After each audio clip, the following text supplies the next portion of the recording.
Hey, how's it going? Welcome back. This is Amy, and it's another Book Tuesday.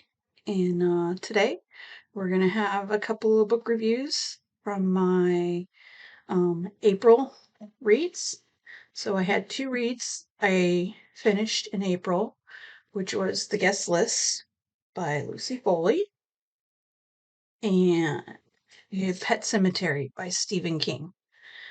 So let me fix my things. I have a little bit of a sinus problem. I woke up today, so I'll be sniffing and hopefully I won't have a running nose. My hat. Decided on this hat today. I have my island vibe. It's back to being I don't know what the gosh, it was cold the other day. It was like down to like 62, rainy all day, and I feel crooked. That's a bit something's I'm just gonna be off. But it's one of my favorite hats I got. I think I picked that up at Walmart a long time ago. See my rough hair. Drop it. Yeah. Anywho, which way do you go? Okay. Anywho, because my hair's all messed up. Um, yeah. So it's been the last few days been cold. Now I'm back in shorts. The weather is very bipolar. It's supposed to be, I think, by Friday or Saturday, it's supposed to be like 90 degrees. Today is supposed to be 72, then it's going to go to the high 70s, low 80s, and then it's going to hit on Thursday like 89, and then on Friday we're getting like 93, Saturday's 96, Sunday is 96. It's the rest of the month. That's here in good old Northern California. That is going to be It looks like we're going into the nine. Usually by Memorial Day, we're having. Sometimes we get high 90s to. We could even have low 100s here. Yeah, it's gonna be either high 80s, low mid 90s. Looks like for the next couple of weeks. Anyway, a little weather update here. Um, yeah. So I had two books I read in April, and I got through them. And I just want to talk about those two today, our book reviews. So, The Guest List, Lucy Foley. I was pleasantly surprised by this. I had heard a lot of good reviews on this one, and it's there's this couple, Jules and Will, and they're getting married, and he's like this reality this is this is just gonna I'm not gonna take my hat off because my hair's messed up, but just don't. Anyway, Jules and Will are getting married, and he's a reality TV person. He has this show called Survivor. I guess he goes off on these wilderness or different things, and he's supposed to survive the night or however long he's out there and get out of predicaments or climbing things, and yeah. So, and she's a publisher. I think she has an online magazine, is what it is. Anyway, they're getting married. They're getting married on this island off the coast of Ireland. And they invited, just kind of a small group of people. I don't know, probably 100 people or so, several hundred. I don't know. I don't know what a small group for a wedding is. To me, that would be like 5, 6. But yeah. So her sister's there, her mother's there, her father's and his new wife is there. And then Will went to this private school. I think they're English or part Irish. I think the bride's father is Irish, I believe. But anyway, Will went to school. He invited his close friends from his boys' school he went to in England, and so one of those guys is his best man, and there is the lady who is the wedding planner that they run this island. It's like a chateau, a castle, something along that an old abandoned thing. Well, this lady who is the wedding planner moved in with her husband, and have this place that people have weddings or whatever. And I can't pronounce her name. Her name is spelled Aoife. Aoife. I don't know. She's the wedding planner. So the way this book reads, at first I wasn't sure if I was going to like it because I hadn't read really anything. If I have, I haven't remember. I don't remember, but I have.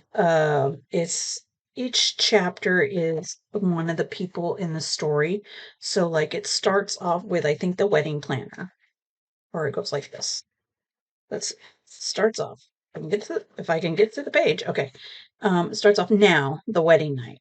So it talks about after they're married and they're in the tent, and one of the workers comes, and she's all upset, and the wedding planner asked her what, and there was blood, and there was a bloody body, and anyway, so some of the guys from the groom's friends go off and try to find this body. So that's what happens right away. And then you have the next chapter is like the wedding planner the day before. And then it goes on. And then there's Hannah, who is so the bride Jules, her like she calls him her best man, but it's her like best friend from a long time ago. Charlie um is invited to the wedding and is in the wedding group, and his wife is Hannah, and she's the plus one. So she has a chapter, and then it just goes on for Jules is the bride, Jono is the best man. And then it kind of goes back and forth between, and then there's Olivia is the sister, and it kind of, I think that's pretty much the people it goes back and forth with. Olivia, the wedding planner, Jono, the best man. I don't think Charlie has it's the viewpoint of Hannah, his wife. Anyway, so each chapter is a different person of these group of people. So that's like Jules, the bride. So they each have some. So it kind of goes back. It starts out what happened. Somebody this at the wedding workers found this body with blood all over it, but they didn't say if they were dead or they were just hurt, and there was blood everywhere, and she's all upset. So that happens right away. So you know something like that happened, but you don't know who it is. So it goes throughout the whole story telling like a little bit about each person, how they got there, um, what they're thinking, how they're feeling about this wedding. And then in the meantime, Jules had gotten this note in her I don't know if it's in her, I think it's in her purse or something, that's saying that her husband to be is not the guy that she thinks he is, and then she shouldn't get married to him.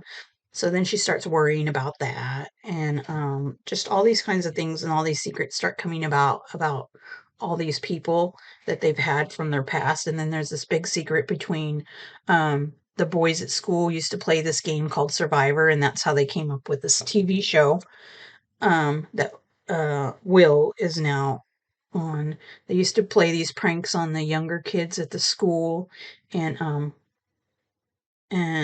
so some secrets come out about that. I guess some bad things happened to one of the younger classmates over this one of these pranks, and so that comes out, and there's just a bunch of things come. But it's a really good story. You do find out it starts revealing everyone's secrets, and you know either why they're there or what happened in the past and what they think about a certain person. Um, like Will's supposed to be this really popular guy and everybody likes him and all the ladies like him, but underneath there's just something sinister there that um some of the people know, but the wife to be, Jules, is starting to think something else is going on. Anyway, it was a pretty, without with that, without saying too many spoilers or no spoilers, um somebody does die, and you find out at the end who did it. There was multiple people who wanted this person to die. Um, so at the end, you do find out who did it. You do find out who gets arrested for it. It could be or may not be the same person that killed the person. Um, but anyway, overall, I think I gave it a 4. It was a 4 for me. I think, so I had read uh, gosh, the other one, Daisy Darker, the other one. I had read Daisy Darker at the end of last year, I think, this end of this last year. And I think I like Daisy Darker way better than I like this one. I did like this one. I enjoyed it. It was a fun read. I like the different perspectives of the different people, and then kind of unraveling and finding out what went on, what really happened, and who did it, and the reasons why they did it. But yeah, this was a solid 4. I enjoyed it. It was good. It was fun. It had a little mystery. It wasn't like a. I didn't think it was, unless maybe a little bit of the death when they talked about the person dying. Might have been a little gross, but it didn't have too much. It wasn't completely gory or horrific or like a horror story or anything like that. It's a basic thriller suspense mystery. It's a good one. I liked it. I would recommend it if you want something light, not too heavy on the bloody murder mess. um, just heavy on the mystery and what's going on. So yeah. And so the next one I had the audio for um I had the audio for Pet Cemetery, Stephen King. And I have been waiting. I had wanted to read that for a long time. And I finally did. I had put it on my 24 for 2024, and I finally got around to it. And I had the audio off of Libby, the Libby app. Excuse me. And I enjoyed that one. It wasn't as horrifying as I thought it would be. It was, it talked about, obviously there's a pet cemetery. This couple and their 2 kids moved to this town. He's a doctor, and they moved to this house, and it's on this busy road where all these semi trucks go down from hauling. I don't know what they were hauling, rock, dirt, or I don't know if it was gas, but anyway, it was these big semis, and they go through like night and day. And they just like zoom down the road too. And so this house doesn't have like a fence or anything, which I'm wondering why. If you know that, why wouldn't you put in a fence, especially if you have small children or pets, at least to try to keep them in? But it's a story, so you can't think logically about that when you're writing a horror story. Um, that would that would suspend some of the horror probably. But yeah, so this Lewis and his family, his wife Rachel and their daughter Ellie, and then they have a son, a little boy. He's just under 2. His name's Gage. And so there's this old guy that lives across the street, and his wife ends up dying. And this old guy, Judd, he becomes friends with Lewis. They become friends, and Lewis tells him that on his property there's a on Lewis's property that he has, there's a pet cemetery. And one day they take the family up there and show him the pet cemetery. And then he tells Lewis later, like, about people burying things at Pet Cemetery, and sometimes the pets come back. And then it used to be this old Indian burial ground, either nearby or part of it. And so there's like a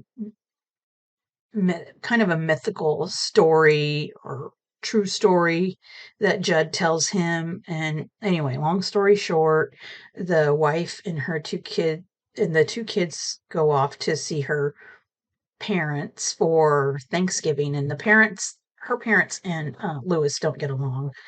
Um, so he stays at home, and the little girl has always been afraid. Has since they moved there, has been afraid something's going to happen to her cat. They have a cat. His name is Winston Churchill, but they call him Church. So she's afraid that something's going to happen to Church. It's like they're like two best friends, this girl and this cat. And lo and behold, well, the kids and the mother were away. Lewis wakes up, his neighbor calls him and tells him he thinks his cat's dead and it's in his yard. And so they go check it out. He gets up, he goes check it out, and the cat's dead. And so he doesn't want to tell his daughter because, he doesn't want to deal with that. And so he goes and trying to figure out a way that he can break it to her easy, or just like pretend that the cat ran off, and eventually maybe she'll just forget about it. But he goes and buries the cat at Pet Cemetery. The cat comes back to life, and he's just not right. He's not like mean to him. He's just different, and he stinks. And he's bringing things he catches and leaves dead things or eats dead thing anyway. It's just that part's gross. But he so the kids come back with the wife, and they notice obviously something's different about the cat. And the little girl's like, he stinks. And I'm like, yeah, well, maybe he just needs bath. But anyway, so the story goes on, and he had at one early on in the story, there's this guy that got I think he got hit by a car. I don't know. He was all messed up. He was like I think he got hit by a car, and he comes into this emergency where the Lewis is working, and he's telling him, he whispers some things to him, and he calls Lewis by his name, and Lewis has never met this guy. And so anyway, this guy's name is it's a good question. Anyway, this dead guy, he dies. Dead guy starts haunting another time when the kids and Rachel were with her parents. Um, this is near the end of the story. Um, the little girl starts having these nightmares, and this dead guy that Lewis treated in the hospital is like talking to the little girl in her dreams about the father's in danger and blah blah blah and all this stuff. So anyway, so after the cat dies and Lewis he buries it at Pet Cemetery, brings it back, then of course something else horrible is going to happen. And I thought this would be earlier on in the story, but it was kind of near the end. Like, I was wondering how much of this was going to get told because the story was ending soon. I could tell on audio. But the boy, spoiler alert, the little boy, um, gets hit by a truck and he dies. And Lewis, he wasn't going to bury him at the pet cemetery. He never, at the beginning, he wasn't going to do that. And then, near the end, his wife was having a mental breakdown, and he couldn't handle it, and he was starting to have these thoughts that he should do it. And then Judd across the street was telling him, um, don't do it, it's not right, they're going to come back. And he told him the story about this guy in town whose son died. He was in the military, he died, they brought him back and they buried him, and the father dug him up and, I was gonna say, planted him, buried him in the pet cemetery, and the guy came back, but he wasn't right. He was a weird guy. And so anyway, he ended up being, I think the father killed him again, and himself, and I think burnt the house down or something. Excuse me. Anyway, so Judd had told Lewis about that story about that guy, and he's like, don't ever do that. It's not right. They don't come back right. And so anyway, long story short, he does bury Gage at the pet cemetery, and he comes back, and some things happen. that I'm not going to tell you about the very end. But anyway, um, yeah, that was Pet Cemetery. So the cat died. The little like youngest kid died, and they were buried at the pet cemetery. And it wasn't as horrible. I've read my first Stephen King I read was Cujo. That I was like 12, 13. I don't know. That one didn't really scare me. I mean, it was about a rabid dog. I mean, rabid dogs happen. Um, but not that you want it to. But I think the next one I read was Children of the Corn, and I will say that one scared me a little bit more than um that one scared me. I probably didn't read any Stephen King for a while, but yeah, Pet Cemetery to me wasn't that scary. Some people say it's scary to them, but I don't know. It didn't scare me like I didn't have nightmares about it. But it was good. I gave that one a 4. I'm not sure. I haven't read a ton of Stephen King yet, so I'm not sure if I have a very favorite right now. I have ones that I like that are nostalgia. Like I do like the Pet Cemetery. That's going to be one of my. I know it's going to be one of my favorites. But Cujo has been one, and I've read Carrie. I really liked Carrie. So, but I think Pet Cemetery for me was a 4. I would say a 4. Yeah. I think I would give Carrie a 5, but, I read that it's been a few years now, but, um, yeah, Cujo and Pet Sematary, the horror aspect of it for me, it wasn't that scary. I mean, there was aspects of it that was I mean, you don't wanna go through it in real life, no. Um, I don't wanna bring my pets back from the dead, but, anyway, those were some good reads I had this last April. So now I'm on to reading. I have the audiobook I'm listening to is Founding Mothers by Cokie Roberts. I have that audio. I'm almost done with that audio. That was only like I think 7 hours. I want to say. Yeah, it's 7 hours. I'm at like 86%. And it's about founding mothers of the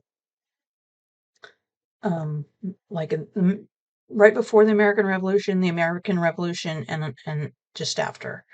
So it talks about the women involved in the movement and their husbands and what they were doing and their um, thinking and what they're wanting and how they took care of, the home front and all that stuff. It's a good one. That was Founding Mothers. I'm listening to right now.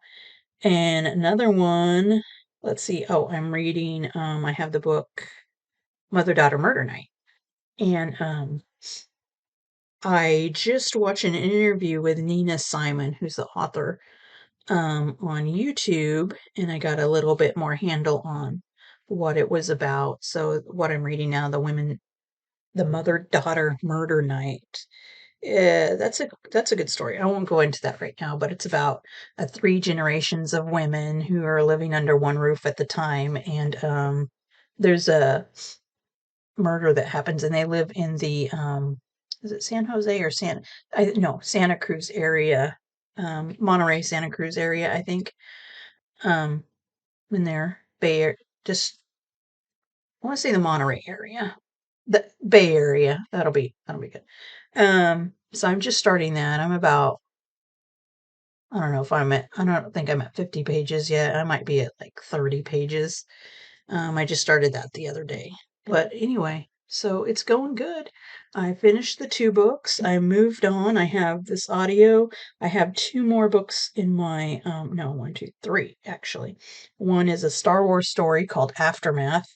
And then I have Susan, Linda, Nina, and Koki. It's the founding mothers of NPR and the radio NPR station, National Public Radio. I listen to that a lot. And then I have an audio for The Mother-in-Law by Sally Hepworth. Yeah. So those are all in my Libby um shelf. And I'll be getting to those this month for sure. So I'll have a few more books I'll have read or listened to for my May reviews, definitely. I'm off to a good start and I'm enjoying them. And anyway, yeah, I've had a little bit of sinus. I don't know if it's a cold or just get a sinus infection or whatever.